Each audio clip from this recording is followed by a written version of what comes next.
I still remember the gasp that echoed through that grand dining room when they pointed toward the kitchen door. The way her perfectly manicured finger dismissed me like I was nothing more than hired help who had forgotten her place. But what she didn't know was that every marble tile beneath her expensive heels, every crystal chandelier casting shadows on her smug face, every acre of manicured gardens visible through those floor-to-ceiling windows, it all belonged to me. Let me tell you how one Thanksgiving dinner changed everything. Before we jump back in, tell us where you're tuning in from. And if this story touches you, make sure you're subscribed, because tomorrow I've saved something extra special for you. My name is Sarah, and at 26, I've discovered that wealth can either reveal people's true hearts or expose their deepest prejudices. You see, 3 years ago when my beloved grandfather passed away, he left me something far greater than the billions in his estate. He left me his wisdom about human nature and a burning desire to understand who people really are when they think nobody important is watching. That's why I chose to live quietly, deliberately hiding my inheritance behind the facade of an ordinary graduate student working part-time at a local bookstore. My daily life looked exactly like that of any other young woman trying to make ends meet. I lived in a modest apartment near the university, drove a reliable but unremarkable sedan, and shopped at thrift stores not out of necessity but out of choice. I wanted to experience the world without the filter of wealth, changing every interaction, every relationship, every moment of genuine human connection. My grandfather had always told me that true character emerges, not in how people treat their equals, but in how they treat those they believe hold no power over their lives. That crisp November morning started with an unexpected phone call from Victoria Pemberton, a woman I'd met during my volunteer work at the local food bank. Her voice carried that particular tone of manufactured warmth that wealthy socialites perfect over years of charity luncheons and political fundraisers. "Sarah, darling," she cooed through the phone, "I know this is terribly last minute, but we've had a family emergency, and our usual help for Thanksgiving dinner has fallen through. You mentioned you don't have family plans this year, and I was wondering if you might consider helping us serve dinner to our guests. Of course, we'd pay you handsomely for your time." The request struck me as odd initially, but then I realized this presented exactly the kind of opportunity my grandfather had encouraged me to seek. A chance to observe wealthy families in their most private moments, to see how they truly behaved when they believed they were among only their own kind. "I'd be happy to help," I replied, genuinely curious about what I might discover. Victoria's relief was palpable through the phone. "Oh, wonderful! The dinner is at the Ashworth Estate on Maple Ridge Drive. Do you know it?" I knew it very well, considering I'd purchased it through a private trust fund 2 years earlier and had been renting it to the Ashworth family at below-market rates as part of my grandfather's charitable foundation work. The Ashworth Estate rose before me like something from a historical novel, its Georgian architecture perfectly maintained with ivy-covered walls and towering oak trees that had witnessed over 2 centuries of family gatherings. As I approached the servants' entrance as Victoria had instructed, I couldn't help but smile at the irony of entering my own property through the back door. The head housekeeper, Mrs. Chen, greeted me with the kind of efficient professionalism that spoke of decades managing wealthy households. She was a woman in her 60s with silver hair pulled back in a neat bun and eyes that seemed to notice everything while judging nothing. "You must be Sarah," she said, looking me up and down, appraising LY. "Victoria mentioned you're here to help with serving. Have you worked private dinner parties before?" I shook my head honestly. "Not exactly, but I'm a quick learner and I really need the work." Mrs. Chen's expression softened slightly, perhaps recognizing something familiar in what she perceived as my financial struggles. "The family can be particular about how things are done. Just follow my lead, keep your head down, and remember that you're here to work, not to socialize. Some of these guests have very strong opinions about knowing one's place." As Mrs. Chen led me through the service corridors of the estate, corridors I knew intimately from the architectural plans I'd reviewed during the purchase, she explained the evening's expectations. "The Ashworth family is hosting about 20 guests tonight, all very important people in the community. The dinner starts at 6, but they'll have cocktails first in the main salon. We'll be serving appetizers, managing drinks, and then a full 7-course Thanksgiving feast. Whatever you hear or see tonight, you keep to yourself. These people value their privacy above everything else." I nodded solemnly while internally marveling at how different this felt from the dozens of dinner parties I'd attended in similar settings. Tonight, I wouldn't be making polite conversation about market trends or philanthropic endeavors. Instead, I'd be invisible, a young woman in a crisp white shirt and black slacks whose only purpose was to ensure that champagne glasses remained full and plates appeared and disappeared at precisely the right moments. The transformation from guest to servant was more jarring than I'd anticipated, not because of any shame in honest work, but because of how completely it altered every social dynamic in the room. The main salon buzzed with the kind of conversation that happens when wealthy people gather without anyone they perceive as outsiders present. As I moved through the room offering canapés from silver trays, I heard discussions about stock portfolios, vacation homes in exotic locations, and the challenges of finding reliable help these days. The guests, ranging in age from their 40s to their 70s, carried themselves with the unconscious confidence of people who'd never had to worry about mortgage payments or job security. The women wore elegant cocktail dresses and jewelry that caught the light like captured starlight, while the men sported perfectly tailored suits and watches that cost more than most people's annual salaries.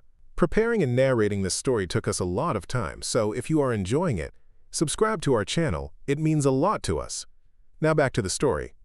What struck me most forcefully was how completely invisible I became the moment I put on that serving uniform.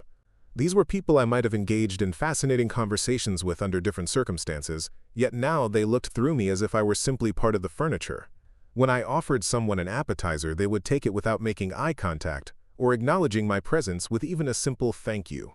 It was my first real lesson in how social class can render entire categories of people effectively invisible to those who consider themselves superior. Victoria Pemberton held court near the marble fireplace, her perfectly coiffed silver hair catching the light as she gestured dramatically with her champagne flute. She wore a burgundy silk dress that probably cost more than most people spent on their entire Thanksgiving celebration, and her neck was adorned with a pearl necklace that I recognized as genuine cultured pearls worth at least $50,000. Around her gathered a circle of admirers, all hanging on her every word as she described her recent trip to Paris and her disappointment with the quality of service at even the most exclusive hotels. "It's simply impossible to find people who understand excellence anymore," she declared, her voice carrying that particular cadence of someone accustomed to being the center of attention. "Everyone wants to be paid like professionals, but nobody wants to actually work like one. Take young people today, for instance. They have no concept of respect, no understanding of hierarchy, no appreciation for the natural order of things. They all think they're entitled to sit at the same table as their betters, regardless of their background or breeding." The group murmured agreement, and I found myself slowing my pace to listen more carefully while pretending to arrange items on a nearby serving table. A distinguished gentleman with silver temples nodded emphatically. "Absolutely right, Victoria. We've completely lost the concept of knowing one's place in society. When I was young, people understood that respect was earned through generations of proper breeding and education, not simply handed out to anyone who demanded it." A woman in an emerald green dress laughed, the sound sharp and brittle in the warm air. "Oh, don't get me started on entitlement. Last week, I had to let go of a girl from my boutique because she had the audacity to suggest changes to our customer service policies. A 20-something nobody trying to tell me how to run a business I've operated successfully for 15 years. The nerve of these young people thinking their opinions matter simply because they have opinions." As I continued circulating through the room, I began to notice patterns in their conversations that both fascinated and disturbed me. Every story seemed designed to reinforce their shared belief in natural hierarchies, in the idea that wealth and social position were indicators of inherent worth rather than accidents of birth or fortune. They spoke about their employees, their service providers, and anyone from what they considered lower social classes with a casual dismissiveness that revealed profound assumptions about human value based entirely on economic circumstances and age. The most chilling moment came when I overheard a conversation between two men near the windows overlooking the estate's gardens. One was complaining about his daughter's choice to volunteer at a homeless shelter. "She keeps talking about these people like they're her equals," he said with genuine bewilderment. "I've tried to explain that while charity is admirable, she needs to maintain proper boundaries. These aren't people you befriend or whose opinions you value. They're recipients of our generosity, nothing more." His companion nodded sagely. It's this modern education system. They're teaching children that everyone's voice matters equally, regardless of their station in life. It's creating a generation that doesn't understand natural order. My son came home from college talking about social justice and systemic inequality, as if poverty were something that happens to people rather than something they choose through poor decisions and lack of moral character. Standing there in my server's uniform, invisible to these people who were casually dismissing the worth and dignity of millions of human beings, I felt a complex mixture of emotions. Part of me was genuinely curious about the psychology behind such thinking, the way people could convince themselves that their comfort was evidence of their superiority rather than their good fortune. But another part of me, the part that remembered my grandfather's stories about growing up poor, working multiple jobs to put himself through school, and never forgetting where he came from, felt a growing anger at the casual cruelty of their assumptions. Mrs. Chen appeared at my elbow with the quiet efficiency that spoke of years perfecting the art of invisible service. "Time to prepare for dinner," she whispered. "Follow me to the kitchen. The family will be moving to the dining room in 10 minutes, and everything must be perfect." As I followed her through the service corridors, I caught glimpses of the formal dining room through doorways, its long mahogany table set with china, crystal, and silver that gleamed under the light of an antique chandelier. The room was a testament to old money and older traditions, designed to reinforce the sense of permanence and authority that came with generational wealth. In the kitchen, a team of professional caterers worked with choreographed precision, putting finishing touches on dishes that looked like works of art. The traditional Thanksgiving turkey had been elevated to something that belonged in a food magazine, surrounded by sides that transformed humble ingredients into sophisticated culinary statements. As I helped carry platters to the dining room, I marveled at how even a traditional American holiday had been refined and elevated into something that bore little resemblance to the simple family gatherings most people experienced. The seating arrangement in the dining room told its own story about hierarchy and social positioning. Victoria and her husband occupied the head and foot of the table respectively, with guests arranged according to some complex calculation of wealth, social standing, and family connections that had likely been debated and adjusted multiple times before the final placement was determined. The conversation flowed easily among people who clearly knew each other well, touching on topics that revealed the interconnected nature of their business dealings, social obligations, and shared assumptions about their place in the world.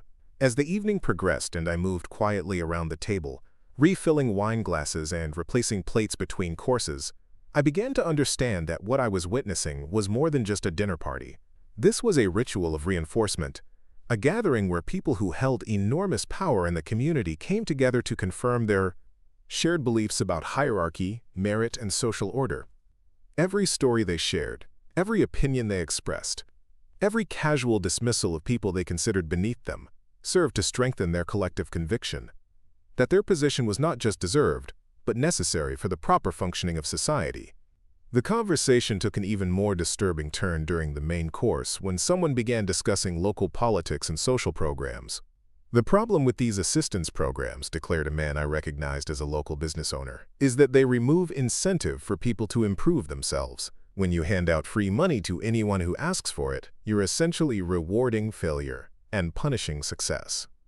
The table murmured agreement, and I found myself gripping a serving spoon more tightly than necessary as I listened to them debate the moral character of people struggling to feed their families.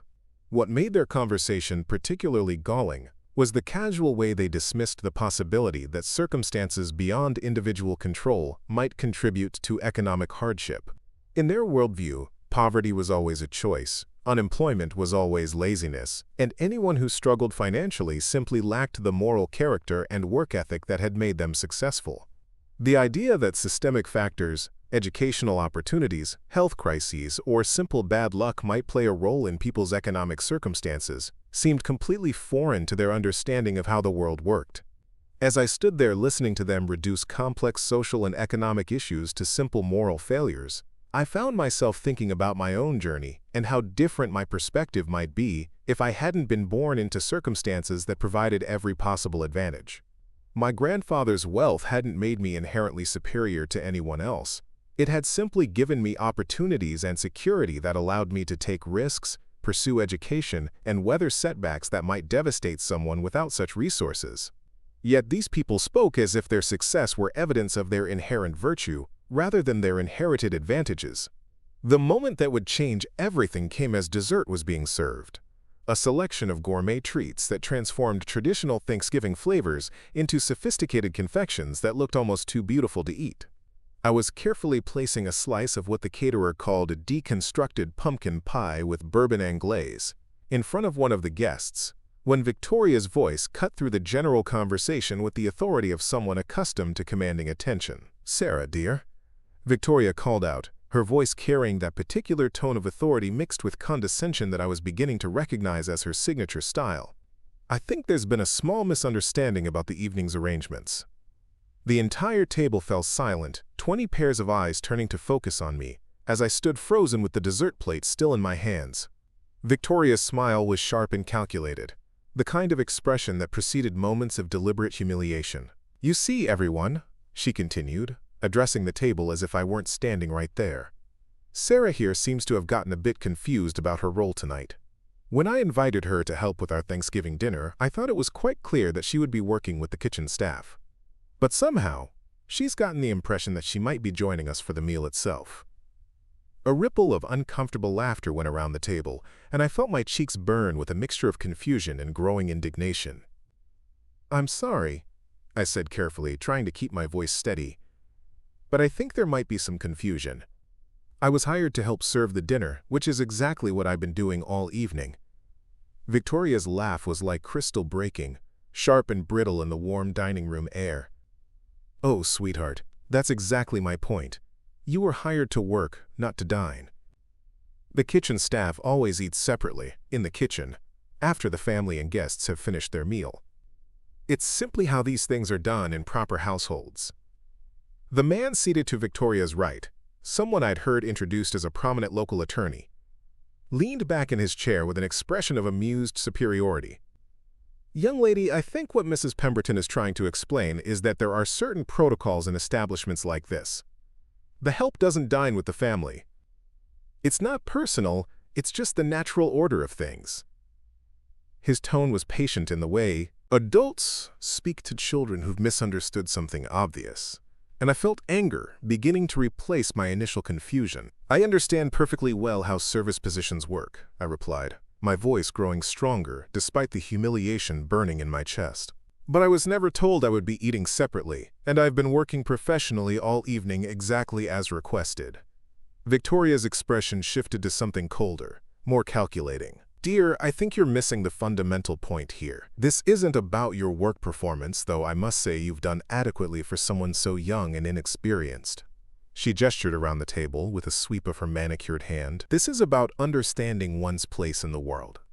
These guests represent decades of business relationships, family connections, and social standing. They've earned their positions through years of hard work, education, and building something meaningful with their lives. You're a lovely girl, I'm sure, but you're also a part-time bookstore employee who needed work badly enough to accept a serving position on Thanksgiving Day." The words hit like physical blows, each one carefully chosen to reinforce the hierarchy she was determined to maintain. Around the table, I could see faces displaying a mixture of discomfort and agreement. People who were either too polite to actively participate in my humiliation or too committed to their shared worldview to object to it. "What Mrs. Pemberton is saying," added a woman in a navy blue dress, her voice carrying the authority of someone accustomed to making moral pronouncements, "is that mixing social classes at dinner creates awkwardness for everyone involved." "You wouldn't feel comfortable with our conversations anyway," chimed in another guest, his tone suggesting he was being kind by excluding me. "We discuss business dealings, investment strategies, family matters that frankly wouldn't interest someone in your position. It's not about being unkind. It's about recognizing that different people have different spheres of life." I looked around the table at faces that ranged from smugly satisfied to genuinely convinced they were protecting me from my own social inadequacy. "So where exactly am I supposed to eat?" I asked, my voice steady despite the storm of emotions building inside me. Victoria's smile became even more condescending, if that were possible. "Why? With the kitchen staff, naturally. Mrs. Chen has prepared a lovely meal for the working people. I'm sure you'll be much more comfortable there with people more suited to your background and experience level." The casual cruelty of the dismissal was breathtaking, not just in its assumption of my unworthiness, but in its complete certainty that this arrangement was not only appropriate, but actually beneficial for everyone involved. These people had convinced themselves that social segregation was an act of kindness, protecting both themselves and me from the discomfort of crossing class boundaries that they viewed as natural and immutable. "I see," I said slowly, setting down the dessert plate with deliberate care. "So you're saying that my age and my job make me unsuitable to share a meal with your guests, even though I've been serving this meal professionally all evening?" Victoria nodded, as if I'd finally grasped a concept that should have been obvious from the beginning. "Exactly, dear. I knew you'd understand once it was explained properly. Youth often comes with unrealistic expectations about social mobility." The attorney leaned forward with the air of someone about to deliver a valuable life lesson. "Miss, what you need to understand is that society functions best when people recognize their appropriate roles. That doesn't mean your role is less valuable, just different. The people who serve have their place, and the people who are served have theirs. Trying to blur those lines creates chaos and discomfort for everyone involved." A woman I hadn't heard speak before, elderly with steel-gray hair and the bearing of someone born to wealth, added her voice to the chorus of condescension. "When I was your age, young people understood these distinctions instinctively. We didn't question whether we belonged in certain situations because we were raised to understand social order. It prevented a great deal of embarrassment and social awkwardness.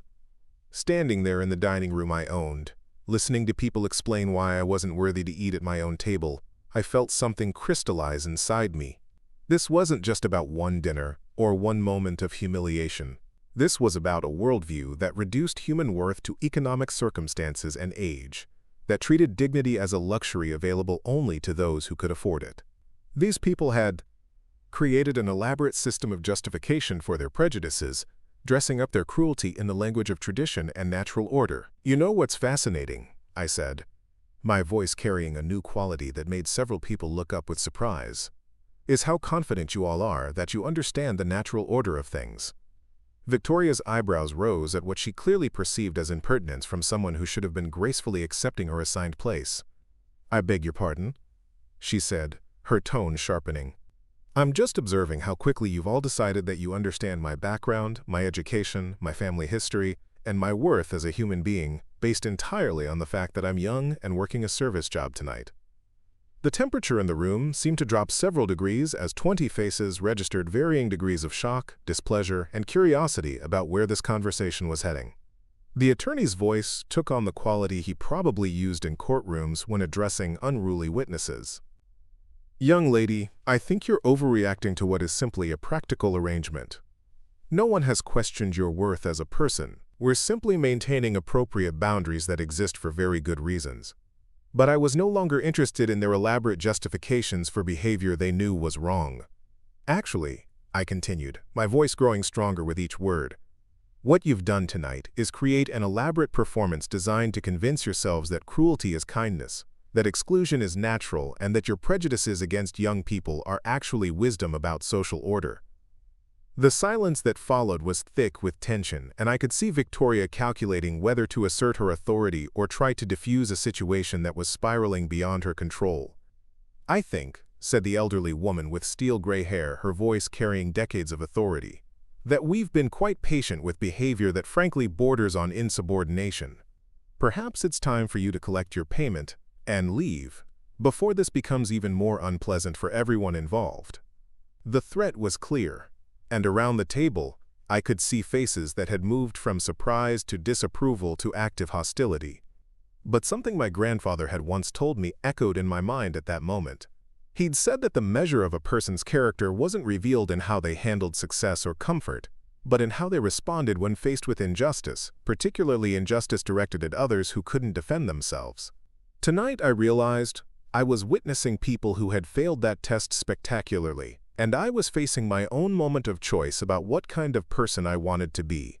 "You're absolutely right," I said, reaching into my purse and pulling out my phone. "I think it's time to clear up some confusion." Victoria looked momentarily relieved, apparently assuming I was conceding defeat and preparing to leave quietly. "I'm so glad you're being reasonable about this," she began. but I held up a hand to stop her. "I'm calling someone who can explain the situation much better than I can," I said, scrolling through my contacts until I found the number I wanted. The room fell silent as I placed the call, putting it on speaker so everyone could hear. "Patricia? It's Sarah. I'm at the Ashworth estate, and I need you to clarify something for me. Could you please explain to the people gathered here exactly who owns this property?" The voice that came through the speaker was crisp, professional, and utterly clear. "Of course, Miss Harrison. The Ashworth estate was purchased by the Harrison Family Trust 2 years ago. You are the sole beneficiary and effective owner of the property. The current occupants are tenants under a charitable lease arrangement managed by your grandfather's foundation. Is there some kind of problem?"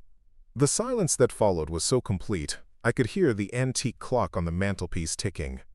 20 faces stared at me with expressions ranging from confusion to horror to desperate calculation as the implications of what they just heard began to sink in. Victoria's face had gone completely white, her champagne glass forgotten in her hand as she processed the fact that she had just spent the evening humiliating the person who literally owned the house she was sitting in. "Actually, Patricia, there is a problem," I continued, my voice steady and calm despite the adrenaline coursing through my veins. "Could you please review the lease terms for the Ashworth family, specifically the clauses about respectful treatment of all individuals on the property and the foundation's commitment to supporting young people facing discrimination based on age or social class?" Patricia's voice remained professionally neutral, but I could hear the steel beneath it. "The lease includes very specific language about maintaining the property as a space free from discrimination and harassment. Violations of those terms, particularly involving age-based discrimination or class-based harassment, constitute grounds for immediate lease termination. Would you like me to begin reviewing options for alternative housing arrangements for the current tenants?" The transformation around the table was remarkable. People who had been smugly confident in their superiority moments before now looked like they were attending their own funeral. The attorney, who had been so eloquent about social order and appropriate boundaries, now appeared to be mentally calculating legal implications and potential damages. The woman who had spoken about natural hierarchies was staring at her plate as if it might provide escape from a situation that had become catastrophically uncomfortable. Victoria found her voice first, though it came out as barely more than a whisper. "Miss Harrison, I had no idea who you were. If I had known, obviously things would have been handled very differently tonight."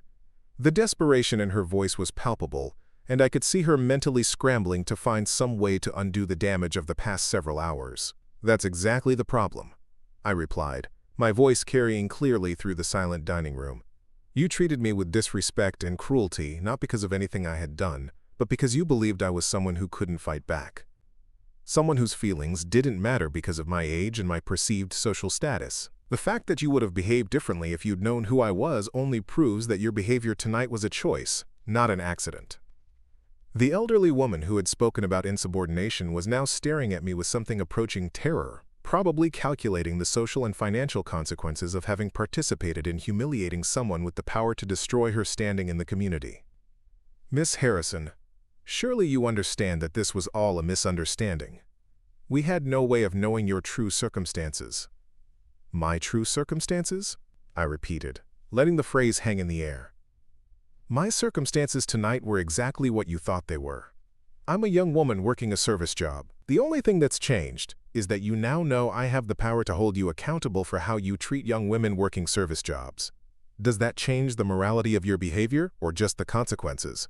The question hung in the air like smoke, and I could see people struggling with the cognitive dissonance of being forced to confront the implications of their own actions. They had revealed their true characters completely, showing exactly how they treated people they perceived as powerless, and now they were being forced to face the reality that their victims might not always remain powerless. Around the table I could see the wheels turning as people tried to find some way to frame their behavior as acceptable.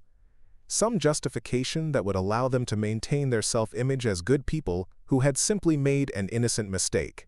But the evidence was too clear, their words too well documented in the memories of everyone present, their intentions too obviously cruel for any reasonable denial. "What I witnessed tonight," I continued, my voice growing stronger with each word, "was a group of people who have convinced themselves that age and economic status determine human worth, You created an elaborate system of justification for treating a young person with contempt, and you did it while convincing yourselves that you were actually being kind and maintaining proper social order. Up next, you've got two more standout stories right on your screen. If this one hit the mark, you won't want to pass these up. Just click and check them out. And don't forget to subscribe and turn on the notification bell so you don't miss any upload from us.